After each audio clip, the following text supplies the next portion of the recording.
History abounds in the beautiful villages of the Stone Valley Byway. Countless stories are waiting to be discovered in the fields and farmyards, the town centers and old foundations, even in the rocks beneath the ground. The Turnpike, now known as Route 30, began as a privately owned toll road. Hundreds of workers and ox-drawn carts smoothed the way for travel, mail, and commerce. A Rupert historian explains. I think you'll find on the Stone Valley Byway that each town had its own reasons for development, and it developed in a different way so that each one is unique, but they're all connected in that we share the same environment.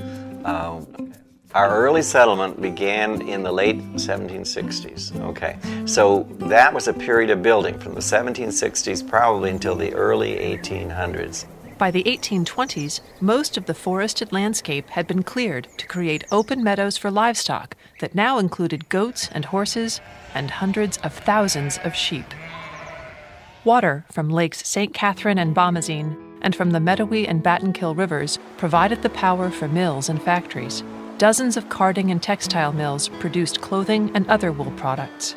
A Paulet historian notes, Paulet had 37 mills at the turn of the century because of the river. And there were two huge woolen mills right there on the river on the opposite side where the post office is now. All the water power was created right there from the river. Sawmills, tanneries, cheese factories, and grist mills appeared across the Stone Valley landscape. One of those mills in Paulet, with its massive wooden wheel and crooked old-growth siding, is still standing today. Philo Stewart's cast-iron cook stoves, made in Paulet Village, were manufactured with pure rushing water power as well. By the late 1800s, farmers began shifting towards dairy. Trains arrived in the valley in 1852. Dairy products, along with wool and other goods, could now be freighted off to distant locales and sold for higher prices. The trains also carried in a different kind of commerce, tourists looking for an idyllic retreat. In 1859, the first hotel was built on Lake St. Catherine's western shore.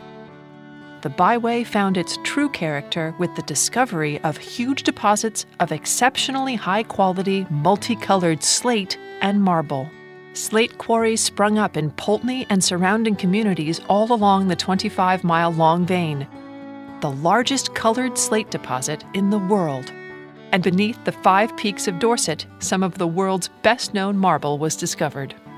The Manchester, Dorset, and Granville Railroad transported raw marble from the Western Valley quarries to the mill in Manchester Depot.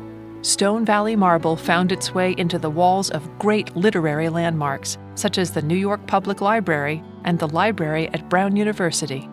The villages grew into rich, diverse communities, attracting thousands of immigrants from Wales, Ireland, Eastern Europe, and Italy. Many stayed a lifetime, their presence enriching the local culture.